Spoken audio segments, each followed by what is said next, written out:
नमस्कार, मैं हूं अमृत आनंद और स्वागत है आपका हमारे खास कार्यक्रम मिशन ब्राजील में। फीफा वर्ल्ड कप के तीसरे प्री क्वार्टर फाइनल मुकाबले में नीदरलैंड ने मैक्सिको को 2-1 से हरा दिया है। कल रात खेले गए इस बेहद रोमांचक मुकाबले में आखिरी समय तक नीदरलैंड के द्वारा 2 गोल टीम को क्वार्टर फाइनल में पहुंचाया।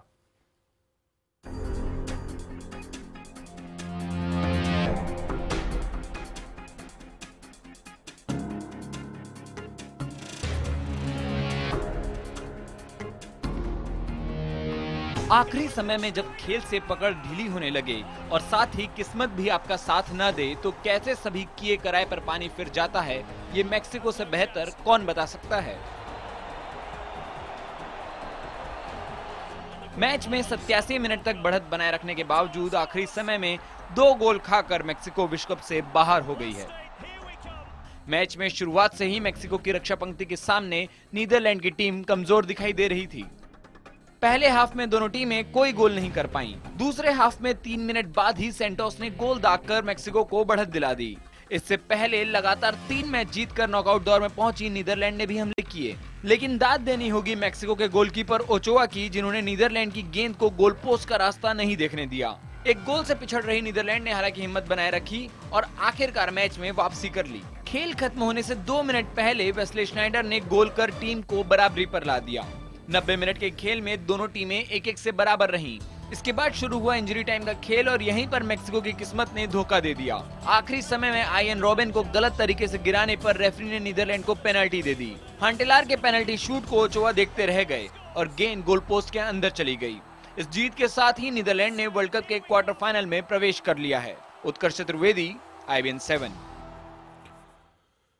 जी हां, नीदरलैंड अब तक वर्ल्ड कप में एक भी मुकाबला नहीं हारी है और कहा जाए कल के मुकाबले के बारे में तो काफी शानदार तरीके से उसने खेल दिखाया है। और इस मैच में मैक्सिको की ओर से शानदार बचाव करने वाले गोलकीपर ओचोआ को मैन ऑफ द मैच चुना गया है। और इस पूरे मुकाबले पर चर्चा करने के लिए हमारे साथ स्टूडियो में जुड़ चुके हैं शबीर अली और नोवी कापाड़िया। आप दोनों का बहुत बहुत स्वागत है। शबीर, यहां पर मैं सवाल आपसे करना चाहूंगा और नोवी आपसे भी रहेगा। ओचोआ की मैं बात पहले करना चाहूंगा। जैसा आपने कल बताया था, इस खिलाड़ी को पहले उसकी क्लब से बाहर निकाल दिया गया और आज ये खिलाड़ी सुपरस्टार है। शायद इनको आज कोई भी क्लब हाथों हाथ लेना चाहेगा। नहीं, बहुत सारे क्लब के बातें चल रही है कि आर्सेनल मिल जा सकते हैं, प्रीमियरशिप में और भी क्लब्स उनके वहां देखेंगे और उनकी सर्विसेज जरूर लेंगे। लेकिन ये है कि कल हार भी गए मैक्सिको, लेकिन ओचोआ ने अपना रेपुटेशन और भी बढ़ाया। हार में भी उनकी जीत है, क्योंकि जो उन्होंने वो स्टेफन डी व्राई का एक रिफ्लेक्स एक्शन सेव किया है, वो भी एक वर्ल्ड क्लास सेव है। तो 2 लगातार मैच ब्राजील के साथ वर्ल्ड क्लास सेव किया, यहां भी किया। ओचोआ के वजह मैक्सिको वहां अंत तक खेलती रही। तो बिल्कुल कोई डाउट नहीं है कि ये अब दुनिया के प्रथम गोलकीपरों में पहुंच गए। चलिए शबीर, कितने इत्तेफाक रखते हैं आप नोवी की बातों से? जी हाँ, उसमें ऐड करूंगा, जैसा रॉबिन के लिए एंगल नैरो करके सामने आके जो बॉल सेव की है वो एक बड़े गोलकीपर की खूबी है। और पहले ये बोले कि भाई फ्लूक हो गया ब्राजील के अगेंस्ट, डायरेक्ट हाथ में चले गया, मगर कल उन्होंने प्रूफ कर दिया। बैड लक थे, लास्ट 2 गोल हो गए, नहीं तो बहुत अच्छा प्रदर्शन किया कल। ओवरऑल मैच को देखें तो क्या कहेंगे? कहीं ना कहीं इस बात को तो मानना होगा कि मैक्सिको ने नीदरलैंड को इतनी आसानी से नहीं, वो तो कोई भी मैच आसान नहीं हो सकता है। राउंड ऑफ 16 में कल भी अपन बात कर रहे थे और इतना अच्छा प्रदर्शन किया। बैड लक था वो लोग का लास्ट मोमेंट में। सेंटोस ने जब लीड दिला, इतना अच्छा 4 डिफेंडर के बीच में से शॉट लगाया, गोलकीपर को कोई चांस नहीं था। और भी मौके मिले, मगर जब तक वो लोग पूरा नीदरलैंड्स को अच्छा खेलने नहीं दिए, उसके बाद थोड़ा नीदरलैंड्स रॉबिन की तारीफ करना होंगी, जो माने जितना मेहनत कर रहे थे वैन पर्सी उतना अच्छा नहीं चले। और बोलना चाहिए कि रॉबिन की वजह से नीदरलैंड्स ने मैच जीता। नो, एक सवाल मैं आपसे करना चाहूंगा। कल मुकाबला में बैठ के देख रहा था, कूलिंग पीरियड एक नया इस वर्ल्ड कप में देखने को मिला। ये है क्या कूलिंग पीरियड? नहीं, बहुत ही अच्छी चीज है कि मतलब जैसे फीफा धीरे धीरे इस विश्व कप में नई चीज ला रहे, goal line technology, vanishing spray. देखो, डॉक्टरों का कहना था कि इतनी जो गर्मी और हुमस में खिलाड़ियों के स्वास्थ्य के लिए ये अच्छा नहीं है, तो इसीलिए हर आधे घंटे बाद ये 3 मिनट का कूलिंग पीरियड था। यूएसए और पोर्चुगल के मैच में भी रेफरी ने अपने आप निर्णय लिया था और वो करवाया था। अब ऑफिशियल हो गया, क्योंकि फोर्टलेजा में ज्यादा गर्मी थी, तो ये एक अच्छा उदाहरण है भविष्य के लिए भी। और कई जैसे भारत में भी जो मैच होते, कई मैच शाबिर अली भी खेले जो 2-3 बजे शुरू होते, ये जरूर होना चाहिए इसमें। ये तो बहुत अच्छी चीज, बिल्कुल अच्छी बात है। हालांकि जो खबर मिली है उसके मुताबिक 1994 में इसका एक बार इस्तेमाल किया गया था, लेकिन वो सक्सेसफुल नहीं रहा था। लेकिन इस वर्ल्ड कप में गर्मी को देखते हुए ब्राजील में इस्तेमाल किया गया है। अब आपको दिखाते हैं पेनाल्टी जिसमें नीदरलैंड और मैक्सिको के मुकाबले में निर्णायक भूमिका निभाई है।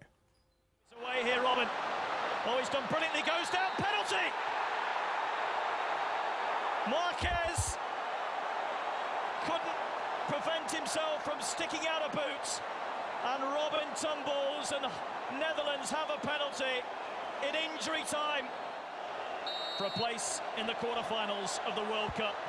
Huntelaar scores. Last state, here we come.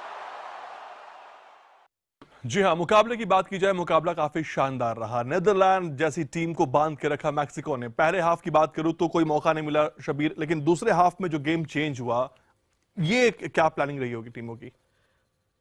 देखिए, स्टार्टिंग में उतना अच्छा नहीं किया, जो बाद में जैसा परफॉर्मेंस की तारीफ करना होंगे। नीदरलैंड को मौका ही नहीं दे रहे थे, उसकी वजह से कुछ गोल नहीं कर रहे थे। सैंटोस को एक अच्छा बॉल मिला इधर, 4 डिफेंडर के बीच में से इन्होंने गोल करके मैक्सिको को बढ़त दिलाई। और उससे पहले कुछ चांस नहीं मिला, वो भी बॉल डिफिकल्ट बॉल था, चेस्ट पे ट्रैप किए, कुछ शॉट लगाए बहुत अच्छे से। और यहाँ मैक्सिको डिफेंस की तारीफ करना होंगी, ये लोग शुरू में कोई चांस इधर लेफ्ट विंग राइट विंग दोनों साइड ब्लॉक करे, 5 डिफेंस बोलिए या 3 डिफेंस बोलिए, कुछ भी बोलिए, मगर इतना अच्छा कर रहा था। जिधर बॉल है, जिधर नीदरलैंड्स के प्लेयर है, वो लोग चले आ रहे थे, मौका नहीं दे रहे थे वो लोग। इसकी वजह से नीदरलैंड कुछ ज्यादा। लेकिन जब लास्ट में गोल के चांसेस बने तो किस तरह से मूवमेंट बनाया गया? गोल के देखिए, एक कॉर्नर मिला। अब कॉर्नर में यही होता है, सबको मार्क करना होता है। एंड रॉबिन ने बहुत अच्छे से कॉर्नर लगाया। एक उनके नए प्लेयर हुंटलर आए थे, यहां से हेड करके बॉल पीछे दिया। मैक्सिको ऊपर नहीं आया, अगर ऊपर आते तो शायद ये नहीं हो सकता था। स्नाइडर जो उनका पूरा टूर्नामेंट उतना अच्छा नहीं हुआ, कल थोड़ा कुछ करे और इतनी जोर से शॉट लगाए, ये ओचावा को कुछ चांस नहीं मिला। इनके बैड लक, इतना अच्छा प्रदर्शन किए मगर ये बॉल को कुछ नहीं कर सके, क्योंकि फ्री एकदम ये माने थोड़े सामने आ गए प्लेयर, या क्या बोलिए आप, अच्छे से एकदम गोल हो गया, इधर कुछ नहीं कर सके। अब लास्ट गोल, उसके बाद तो जो बड़ी टीम बोलिए या एक्सपीरियंस प्लेयर बोलिए, अगर एक गोल मिल जाता तो एकदम एक्स्ट्रा एनर्जी आती है। रॉबिन और अच्छा किए, यहाँ से बॉल लेके गए, मार्कोस कैप्टन उनको टैकल करे, कुछ चर्चा भी हो रही है पेनल्टी है नहीं है, तो ये पेनल्टी की वजह से नीदरलैंड्स ने मैच जीत लिया। नोवी कुछ आप? हाँ, ये मैं पूछने मांगूंगा कि कई लोगों का ये है कि 60 मिनट तक मैक्सिको डोमिनेंट थे। अब क्या रणनीति नेदरलैंड्स ने बदली? क्या मेम्फिस डिपाई के आने से दोनों फ्लैंक से आक्रमण किया?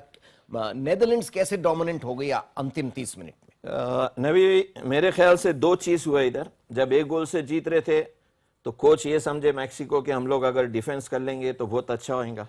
पहले 5 प्लेयर तो ऑलरेडी थे, वो जगह नहीं दे रहे थे, मगर रॉबिन की तारीफ करना होगी, जब 1 गोल से डाउन थे वो लोग ज्यादा स्टार्ट किए।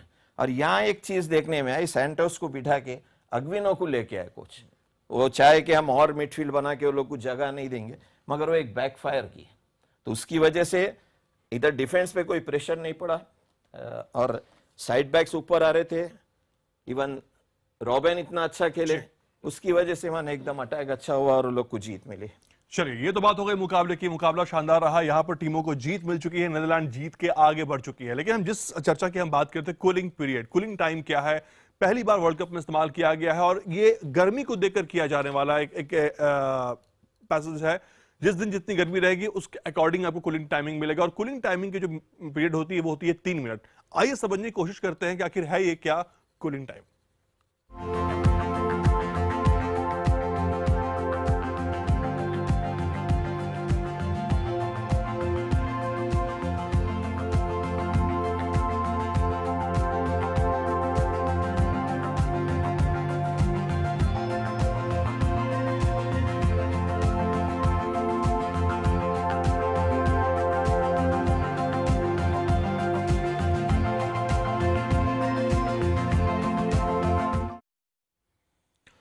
जी हाँ, मैच में ग्रीस की पेनाल्टी किक को रोककर टीम को जीत में अहम भूमिका निभाने वाले कोस्टा रिका के गोलकीपर नवाज को मैन ऑफ द मैच का खिताब नवाजा गया है।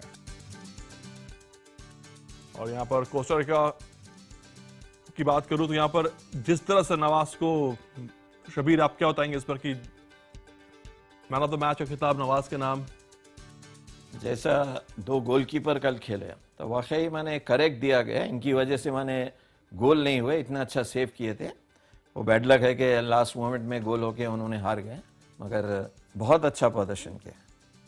चलिए वही बात करूं, हालांकि नवाज को मैन ऑफ द मैच क्यों मिला इसको देखने के लिए समझना होगा कि देर रात खेले गए दूसरे क्वार्टर फाइनल मुकाबले में कोस्टा रिका ने ग्रीस को हराकर क्वार्टर फाइनल में जगह पक्की कर ली है। बेहद रोमांचक मुकाबले में फैसला पेनाल्टी शूट आउट के जरिए हुआ, जिसमें कोस्टा रिका ने 5-3 से जीत हासिल की।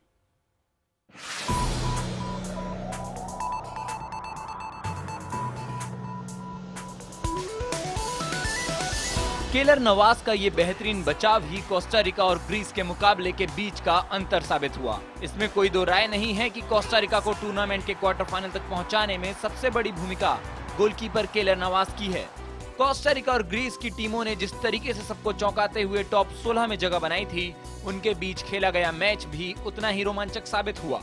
टक्कर इतनी जबरदस्त थी कि नॉकआउट दौर के दूसरे दिन टूर्नामेंट का दूसरा पेनल्टी शूटआउट देखने को मिला और कोस्टा रिका ने इस बार भी फुटबॉल पंडितों को हैरान किया। पेनल्टी शूटआउट में कोस्टा रिका ने ग्रीस को 5-3 से हराकर पहली बार वर्ल्ड कप के क्वार्टर फाइनल में प्रवेश किया। शुरुआत से ही दोनों टीमों के बीच बराबरी की टक्कर रही। पहले हाफ तक लगातार जूझते रहने के बावजूद कोई भी टीम गोल नहीं कर पाई, लेकिन दूसरे हाफ में कोस्टा रिका को मौका मिला और ब्रायन रूइज ने उसे भुनाने में कोई देर नहीं की। इसके बाद 90 मिनट का खेल खत्म होने तक कोस्टा रिका 1-0 से आगे रहा, लेकिन इंजरी टाइम तो अभी बचा हुआ था। बराबरी के लिए छटपटा रहा ग्रीस आखिरकार गोल दागने में सफल रहा। दोनों टीमें 1-1 से बराबर हो गईं। इसके बाद अतिरिक्त समय में कोई भी टीम गोल नहीं कर पाई। उसके बाद रोमांच का आखिरी दौर यानी पेनल्टी शूटआउट। पहले 3 शॉट तो दोनों टीमों के निशाने पर लगे, लेकिन थियोफेनिस गेकास का मारा गया ये चौथा शॉट ग्रीस को निराशा में धकेल गया, जबकि कोस्टा रिका ने क्वार्टर फाइनल में नीदरलैंड के साथ अपना मुकाबला तय कर लिया। उत्कर्ष चतुर्वेदी, IBN 7। जी हाँ, कोस्टा रिका एक ऐसी टीम है जिस पर किसी को उम्मीद नहीं थी कि ये टीम यहां तक का सफर तय करेगी और ग्रीस को हराकर ये टीम क्वार्टर फाइनल में पहुंच चुकी है। शब्बीर, एक खिलाड़ी होने के नाते, कोच होने के नाते, कोस्टा रिका की टीम में खासियत आपको क्या नजर आती है कि जो टीम ये यहां तक का सफर बड़ी आसानी से तय कर चुकी है? देखिए, पूरा टीम खेल रही है। गोलकीपर पूरे मैचेस अच्छे खेले, उनकी फॉरवर्ड लाइन जैसा कैप्टन है ब्रायन रूइस ने गोल किया, जे खेल रहे, पूरी एक यूनिट है। और पहले जब टूर्नामेंट शुरू हुआ था कोई नहीं समझे कि ये ग्रुप से क्वालिफाई होंगे, तो बाद में ये कहा गया चलो भाई हो गया, और कल भी यही प्रूफ किया। हालांकि लास्ट 30 मिनट्स वो लोग एक प्लेयर कम से खेले, तो उसके बावजूद भी इतना अच्छा प्रदर्शन करके जीते और पूरा अपना जो आगे का परफॉर्मेंस था वो बरकरार रखे और फर्स्ट टाइम ये लोग क्वार्टर फाइनल में पहुंचे। नोवी, नहीं देखो, एक तो विश्व कप का इतिहास में ये पहली दफा हुआ है कि 2 गोलकीपरों को मैन ऑफ द मैच मिला है। तो केलर नवाज भी एक उभरते हुए गोलकीपर है और ये भी अब लेवांते से कोई बड़े क्लब में जा सकते हैं। दूसरी बात है कि कोस्टा रिका का जो शाबिर कह रहे टीम स्पिरिट कि 30 मिनट केवल 10 आदमी से खेले, वहां कुछ दुआरते की कमजोरी भी दिखी। वो एक नीडलेस फाउल था, कोई वहां खतरा नहीं था, उन्होंने एक पीले कार्ड पे है अपनी टीम को खतरा में डाला। लेकिन कोस्टा रिका ने मतलब अपना दिल नहीं खोया, केलर नवाज ने लगातार सेव किए। तो टीम स्पिरिट बहुत है। और एक क्या कहते हैं आश्चर्य की बात है कि ग्रुप ऑफ डेथ से तीनों महान टीम बाहर हो गई और कोस्टा रिका क्वार्टर फाइनल पहुंची, वो भी एक ऐतिहासिक है, पहली दफा। अब हॉलैंड को संभल के रहना पड़ेगा, जैसा अभी चलिए ये तो देखने वाली बात होगी कि हॉलैंड क्या करिश्मा कर दिखा पाती है कोस्टा रिका के खिलाफ। लेकिन यहां पर नॉकआउट दौर में दूसरे दिन भी एक मैच में फैसला पेनाल्टी शूटआउट के जरिए हुआ। आइए दिखाते हैं पेनाल्टी शूटआउट की पूरी कहानी। Borges with the first penalty for Costa Rica.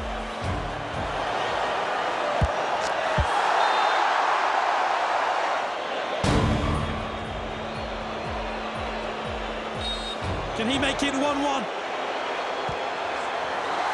Oh, yes, he can. Spot kicks. Ruiz.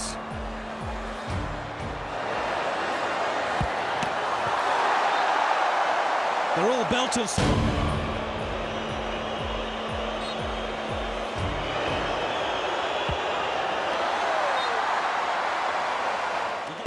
Here's Gonzalez.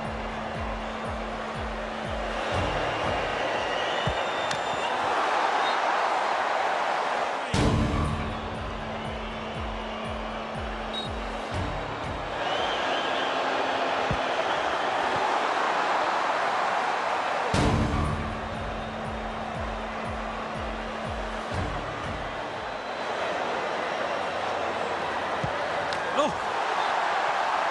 Pressure, more pressure. We shall see.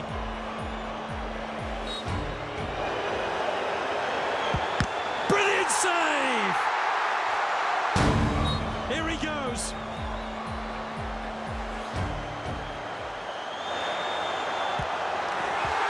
Uncharted waters for Costa Rica. They're into the last 8. चलिए इस मुकाबले के बाद Netherlands और Mexico के fans के क्या reaction है वो भी देखते हैं।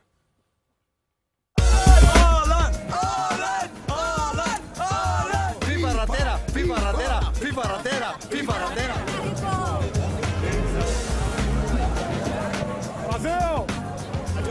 Hoy más que nunca viva México.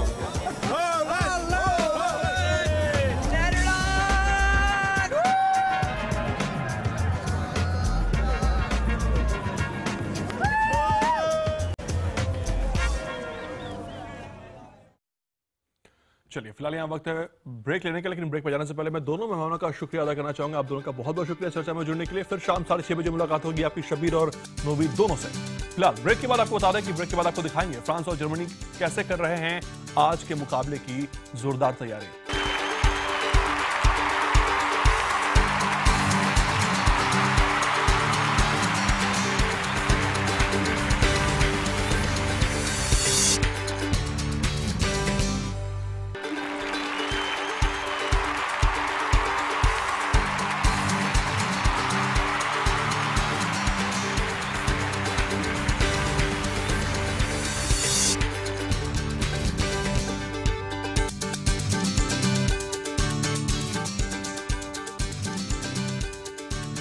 Break के बाद एक बार फिर से आपका स्वागत है। ग्रुप स्टेज में दबदबा बनाकर दूसरे दौर में फ्रांस और क्वार्टर फाइनल तो पहुंच चुकी है, लेकिन उसका मुकाबला आज होने वाला है नाइजीरिया से। नाइजीरिया और फ्रांस के बीच मुकाबला 9:30 बजे खेला जाएगा, जबकि दूसरे मुकाबले की बात की जाए तो जर्मनी और अल्जीरिया के बीच खेला जाएगा 1:30 बजे यह मुकाबला। लेकिन पहले मुकाबले पर चर्चा मैं करूंगा शबीर से। शबीर, नाइजीरिया टीम का कुछ पैसों को लेकर विवाद चल रहा है, कंट्रोवर्सी चल रही है, खिलाड़ी का मनोबल बहुत डाउन है, लेकिन मुकाबला बहुत इंपॉर्टेंट, सामने टीम फ्रांस। क्या होगा मुकाबले में? देखिए वो तो आउटसाइड द ग्राउंड है, और लोग प्रूव भी किए कि मैंने जैसा अर्जेंटीना के अगेंस्ट हार गए थे 3-2, मगर बहुत अच्छा प्रदर्शन किए बाद में बोस्निया को जीत के। और इधर फ्रांस का सवाल है तो सरप्राइज टूर्नामेंट के पैकेज बोल सकते, जैसा परफॉर्मेंस दे रहे हैं कोई समझे नहीं थे जी। करीम, पोग्बा, जिरोट, तो अब देखना है आज क्या होता है। उम्मीद की जाती है कि अच्छा होएगा, मगर फ्रांस के लिए थोड़ा कठिन होएगा। जैसा वो स्विट्जरलैंड के अगेंस्ट 2 गोल खाए थे, अगर वैसा डिफेंस अगर थोड़ा नहीं अच्छा, उससे अच्छा नहीं खेली तो मुश्किल होएगा। नोवी, जर्मनी और मैं अल्जीरिया की बात करूं, अल्जीरिया पहली बार क्वार्टर फाइनल पहुंची है, जर्मनी के लिए मौका है अपने आप को फिर से एक बार अल्जीरिया को दबाने का यहाँ पर, लेकिन इस मुकाबले को आप किस नजरिए से देखते हैं? ये ऐतिहासिक मुकाबला है। अल्जीरिया को ये पहली दफा राउंड ऑफ 16 में है, और उनके कुछ 32 साल पहले जो एक इंसिडेंट हुआ था जब अल्जीरिया विश्व कप से बाहर हो गए।